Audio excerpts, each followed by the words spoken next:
तो बड़ी खबर कोटपुतली से सामने आ रही है। हनुमान बेनीवाल कोटपुतली पहुंचे हैं। केंद्र को बेनीवाल ने चेतावनी दी है, कहा कि किसानों के लिए छोड़ दूंगा एनडीए। ये बड़ा बयान दिया है बेनीवाल ने। कांग्रेस के पास भी नहीं जाऊंगा और सांसद की सदस्यता भी छोड़ दूंगा। मैं अपने दम पर जीत कर आया हूँ, लोकसभा का चुनाव। ये बयान दिया है। देखिए बेनीवाल ने बड़ी खबर आपको बता रहे हैं। मैंने बीजेपी को प्रदेश में 16 सीटें जितवाई। तो कृषि कानून के खिलाफ लगातार हनुमान बेनीवाल बड़े बड़े बयान दे रहे हैं। यहाँ पर उन्होंने कह दिया है कि अगर किसानों के लिए ये एनडीए भी छोड़ दूंगा, कांग्रेस के पास भी नहीं जाऊंगा, सांसद की सदस्यता भी छोड़ दूंगा और अपने दम पर मैं लोकसभा का चुनाव जीतकर आया हूं। मैंने बीजेपी को प्रदेश में 16 सीटें जितवाई। शुरू हो गया है। कोटपुतली से हनुमान बेनीवाल शाहजहांपुर की तरफ बढ़ रहे हैं। बहुत बड़ी संख्या में लोग इनके साथ में मौजूद हैं। हनुमान जी, आपने कहा था 26 को जाऊंगा, 26 आ गई और आप भी आ गए। बहुत सारा रेला लेकर के आप लोगों को आए हैं। बॉर्डर पार करेंगे या बॉर्डर के पास ही बैठेंगे? ये तय वही करेंगे। एक बार रैली का जो हमारा स्थल है वहाँ पहुँच जाएं। तीनों विधायक हमारे आगे, प्रदेश की जितने भी महामंत्री, उपाध्यक्ष, प्रदेश मंत्री और प्रदेश कार्यकारिणी की पूरी टीम आ गई। हम इस देश में चल रहे किसान आंदोलन को समर्थन दे रहे हैं। हमने पहले 12 तारीख को वहाँ गए, तब देश के गृह मंत्री जी के कहने से 7 दिन डेफर किया था इस मामले को। अब 26 का जो कूच है वो 2 लाख की संख्या हमने बताई थी और आप देखना अभी आधे घंटे 1 घंटे के अंदर 2 लाख की संख्या क्रॉस करेगी। कोशिश तो दिल्ली जाने की करेंगे। एक बार सारी व्यवस्था देख लेते हैं, लेकिन हम कानून व्यवस्था को भी, कानून को हाथ में भी नहीं लेना चाहेंगे। एक बार क्या स्थिति बनती है, अगर स्थिति बनी इन लोगों का मन हुआ तो मैं तो चल पड़ूंगा, और इन लोगों का मन हुआ यही पड़ाव डालना है तो कुछ न कुछ होगा और एनडीए छोड़ने या नहीं छोड़ने पे फैसला आज ही हो जाएगा। क्या करना? मोदी जी नाराज नहीं हो जाएंगे? आप समझौता करके आपको सीट दी थी तो मैंने दी, तो मैंने भी तो 16 सीटों में प्रचार किया था उनका। मैं तो आज कहता हूँ कि बीजेपी के नेताओं को चुनौती देता हूँ। मैं मेरी सीट से इस्तीफा दे रहा हूँ। 16 जगह मैंने प्रचार किया, बीजेपी को जिताया, वो 8 सीटों में दे दे, 8 पे इस्तीफा देगा वो भी लड़ ले और मैं आरएलपी से लड़ूंगा। कांग्रेस से भी गठबंधन नहीं करूंगा। तब पता लगेगा किसमें कितना दम है, कौन सी हवा चल रही थी, पता लग जाएगा। तो जनता की अदालत है, जनता तय करती है कौन ताकतवर है। और हम किसान के बेटे हैं और किसान अगर तकलीफ में हुआ, हमारी कौम तकलीफ के अंदर हुई तो एमपी का पद भी छोड़ देंगे। तीनों कमेटियों ने इस्तीफा दे दिया।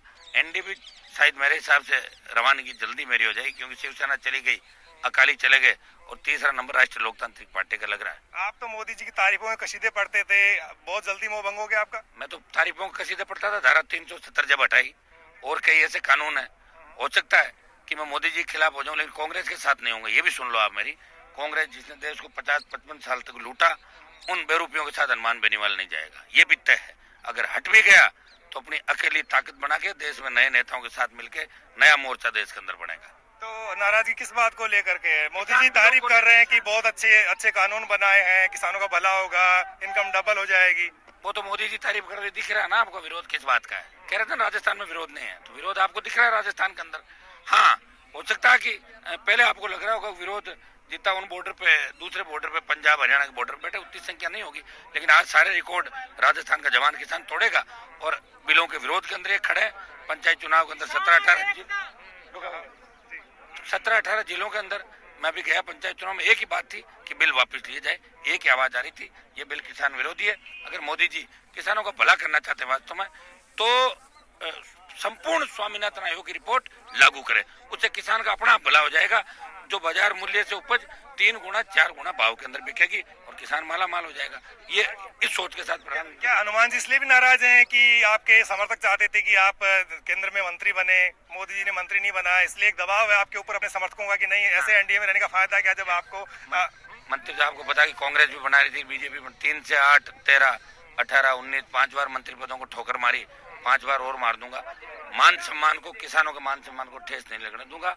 हनुमान बेनीवाल किसान कौम के लिए जहां भी आवश्यकता पड़ी सबसे पहले खड़ा मिलूंगा। मैं कोई मोदी जी से पूछ के किसानों के साथ नहीं आया था। मेरा मन हो गया कि मेरे भाई तकलीफ के अंदर है और मुझे जाना चाहिए। मैं तो मनमोजी हूँ। मेरा मन ये है कि किसानों की जीत होनी चाहिए देश के अंदर, और ये कानून गलत है। अब कोई भी कुछ कर ले, ये कानून जब तक वापस नहीं लिए जाते, तमाम किसान संगठन जो वार्ता करके उनकी डिमांड है वो पूरी नहीं की जाती, तो हनुमान बेनीवाल इसी तरह दिल्ली की सरकार का विरोध करेगा। आवश्यकता पड़ी तो एनडीए भी छोड़ेगा और फिर आवश्यकता पड़ी तो लोकसभा भी छोड़ देगा। लेकिन मैं बीजेपी के नेताओं को चुनौती देना चाहता हूं कि बार बार 2-2.5 लाख वोट जो मुझे नागौर में दे दिए, मैंने 30 लाख वोट जो दिलाए, 27.5 लाख मेरे वापिस तो वोट पहले, या आप भी लड़ो वहां पे। मैं भी लड़ लूंगा इस्तीफा दे। अच्छा, ये बताइए हनुमान जी, आप रात को किसानों के साथ ही महापड़ाव में रुकेंगे या फिर आज जाकर के एक सिंबॉलिक प्रदर्शन और चेतावनी देकर के निकल जाएंगे वहाँ से? हो सकता है कि हम दिल्ली चले जाएं, ये तो वही पता लगेगा जाने के बाद।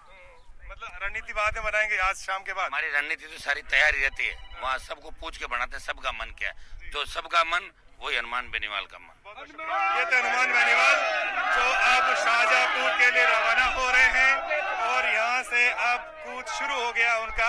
कैमरा पर्सन राजकुमार के साथ बाबूलाल धायल, न्यूज़ 18, कोटपुतली।